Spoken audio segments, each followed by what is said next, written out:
चला आज आपण छान असा दुधी भोपळ्याचा हलवा करूया।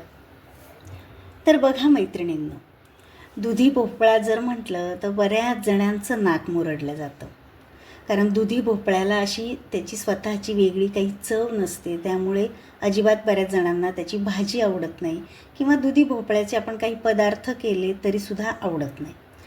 त्यासाठी आपल्याला दुधी भोपळा शरीरासाठी चांगला असतो, म्हणून आपली जी धडपड असते की दुधी भोपळा खाल्ला जावा, आपण वेगवेगळ्या काही त्याच्या रेसिपीज बनवतो किंवा चविष्ट होईल असा आपण प्रयत्न करतो। तर तिखट आपण थालीपीठामध्ये दुधी भोपळा घालतो आणि गोड जर काही करायचं असेल तर आज आपण जसा दुधी भोपळ्याचा हलवा करतोय तसा हलवासुद्धा करतो। पण आजचा जो दुधी भोपळ्याचा हलवा जो आहे तो अगदी गाजराचा हलवा सगळ्यांना जसा आवडतो त्याहीपेक्षा टेस्टी असा हा दुधी भोपळ्याचा हलवा तयार होतो। आता त्यासाठी आपण दुधी भोपळा घेतलेला आहे बघा, मध्यम आकाराचा। आता त्याची वरची साल आपण एकदा काढून घ्यायची आहे।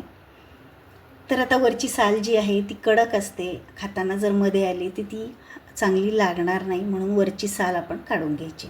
आतला जो मऊ भाग, स्मूथ भाग जो आहे तर तोच आपल्याला फक्त हलव्यासाठी वापरायचा आहे। तर आता बघा मी साल पूर्ण भोपळ्याची काढून घेते आणि आता त्याचे दोन भाग करून आपल्याला ते खिसून घ्यायचं।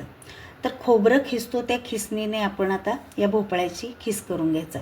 तर दोन्ही साईडच्या मी कडा कापून घेतलेल्या आहेत आणि त्याचे दोन भाग केलेले आहेत। आता हेच आपल्याला खिसून घ्यायचं आहे, पण त्या अगोदर त्याचा भोपळ्याचा एक छोटासा तुकडा काढून घ्यायचा आहे आणि तो खाऊन पाहायचा। तर हा जो तुकडा आहे भोपळ्याचा, कडू जर लागला तर भोपळा घ्यायचा नाही आहे आणि गोड लागला तर आपल्याला भोपळा घ्यायचा आहे। तर आता बघा, खोबरं खिसण्याच्या खिसणीने आपण आता हा जो भोपळा आहे सगळा आपण खिसून घेऊयात।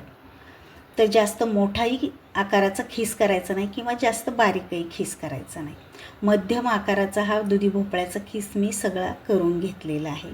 तर अशा पद्धतीने आता एक जो भोपळा आहे तो खिसून घेतला आहे। आता आपण लगेच आपल्याला ही भोपळ्याची हलव्याची प्रोसेस सुरू करायची, कारण जास्त वेळ जर हा भोपळ्याचा किस जर राहिला तर तो काळा पडतो। आता मी कढई गॅसवर तापायला ठेवली आणि त्यामध्ये 3 चमचे साजूक तूप टाकलेलं आहे। आता त्यामध्ये आपण हा दुधी भोपळ्याचा किस जो आहे तो चांगला आपल्याला परतून घ्यायचा आहे, कारण दुधी भोपळ्यामध्ये जास्त पाणी असतं। तर ते पाणी आटण्यासाठी आपल्याला मीडियम गॅसवरती जवळपास 4 ते 5 मिनिटभर आपल्याला हा खिस जो आहे तो परतून घ्यायचा आहे, कारण परतल्यामुळे पाणीसुद्धा त्यातलं निघून जातं आणि हा खिस जो आहे किंवा हलवा आहे तो खमंग असा लागतो। तर आता मीडियम गॅसवरती आपण आता जो खिस आहे तो चांगला परतून घेऊयात, म्हणजे थोडासा कोरडा कोरडा आपल्याला वाटायला लागला की त्यामध्ये आपण आता टाकायचं आहे दूध। तर छान दुधाचा फ्लेवर येण्यासाठी आपण आता 1 वाटी अगदी घट्ट असं छान दूध त्यामध्ये टाकायचं आहे। म्हशीचं दूध मी टाकलेलं आहे।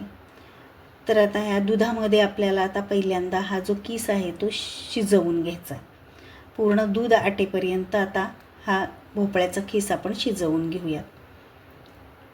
तर बघा, आता मधून मधून आपण हलवत राहून आता हा खिस जो आहे तो शिजला गेलेला आहे, म्हणजे दूध आपलं हे पूर्ण आटलं गेलेलं आहे।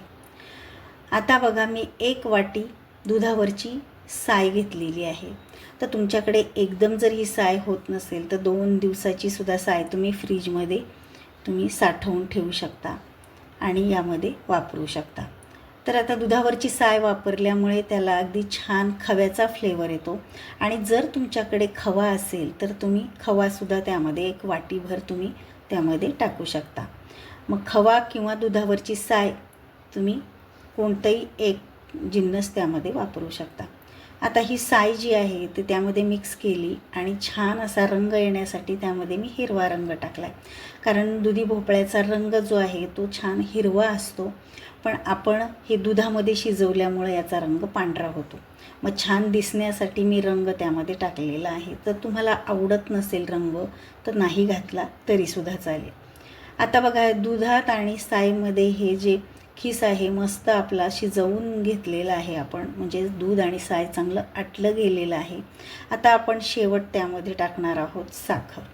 तर आवडीनुसार आपण साखर त्यामध्ये घालायची। तर मी 1 मोठी वाटी भरून साखर त्यात टाकलेली आहे, कारण गोड जर हलवा जर केला तर तो अगदी छान टेस्टी लागतो, फिक्का चांगला लागत नाही. तरी पण तुम्हाला जसा आवडत असेल तसं तुम्ही साखरेचं प्रमाण कमी जास्त करू शकता. आता ही साखर टाकल्यानंतर हा हलवा जो आहे तो पुन्हा थोडासा पातळ होतो आणि पुन्हा तो आटायला सुरुवात होते. नंतर साखर ही पूर्णपणे आटली जाते आणि हा ड्राय होतो. आता बघा साखरेमध्ये पुन्हा हा शिजला जातो. तर बघा आता तुम्ही पाहू शकताय मस्त असा साखरेच्या पाण्यामध्ये हा जो दुधी भोपळ्याचा खीस जो आहे तो चांगला शिजतोय बघा. तर असाच मधून हलवत राहून आपण आता हा त्यामध्ये शिजवून घ्यायचा. आता रंगसुद्धा बघा त्याचा पुन्हा छान दिसायला लागला आहे, अगदी हिरवा छान दिसतोय. आता आपण त्यामध्ये टाकणार आहोत तुम्हाला आवडतील तसे ड्रायफ्रूट्स त्यामध्ये टाकायचे. तर मी काजू आणि बदामचे छोटे छोटे काप केलेले आहेत ते त्यामध्ये टाकलेत आणि अगदी थोडीशी आपण वेलदोड्याची पावडर घालायची. तर बघा जास्त त्याला इन्ग्रेडियंट लागत नाही, अगदी सोप्या पद्धतीने हा दुधी भोपळ्याचा हलवा आपण जर मधून केला तर सगळे लहानांपासून मोठ्यांपर्यंत आवडेल असाही तयार होतो. आणि दुधी भोपळा हा वर्षभर बाजारामध्ये मिळतो. कधीही जर तुम्हाला खावासा वाटला तर पटकन तुम्ही आणून हा सहज लगेच करू शकता. बाहेरून काही आणण्याची गरज नाही, घरातल्याच पदार्थ वापरून आपण हा सहज लगेच करू शकतो. तर बघा आता हा पूर्णतः हा आटलेला आहे, त्यातलं पाणी थोडंसं जे बाकी आहे. तर तुम्हाला जर रसरशीत हा दुधी भोपळ्याचा हलवा आवडत असेल तर तुम्ही त्यामध्ये थोडंसं पाणी ठेवू शकता किंवा ड्राय आवडत असेल तर पूर्णतः हा हलवा ड्राय करू शकता. आता शेवट मी 2 चमचे साजूक तूप त्यामध्ये टाकलं आहे. हे साजूक तूप शेवट टाकण्याचं कारण म्हणजेच आपल्या ह्या दुधी भोपळ्याच्या हलव्याला छान चमक येते, चमकदार दिसतो आणि टेस्टसुद्धा छान लागते. तर बघा आता मी पहिल्यांदासुद्धा 3 चमचे साजूक तूप टाकलेलं होतं आणि नंतर 2 चमचे साजूक तूप टाकले. तर आता जास्तही टाकू नका, त्यामध्ये अगदी अब्जॉर्ब होत नाही, त्यामुळे बाहेर येतं तूप. तर एवढंच प्रमाण अगदी बरोबर आहे. तर तुम्हाला जर ड्राय करायचं असेल तर ड्रायही करू शकता, रसरशीत करायचं असेल तर तुम्ही अगदी त्यामध्ये थोडंसं असं पाणी ठेवू शकता. तर तयार झालेला आहे आपला दुधी हलवा. तर आता एका बाउलमध्ये आपण काढून घेऊयात. तर मस्त बघा दिसायला अगदी पाहिलं की खावासा वाटेल असा आपला हा दुधी हलवा तयार झालेला आहे.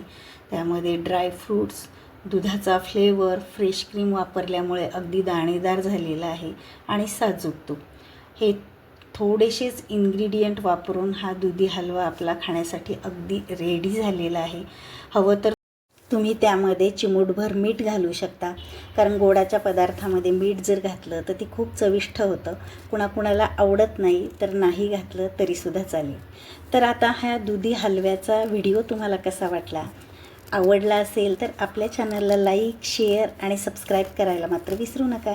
चला तर मग भेटूया तशा छान छान नवनवीन रेसिपींच्या व्हिडिओमध्ये.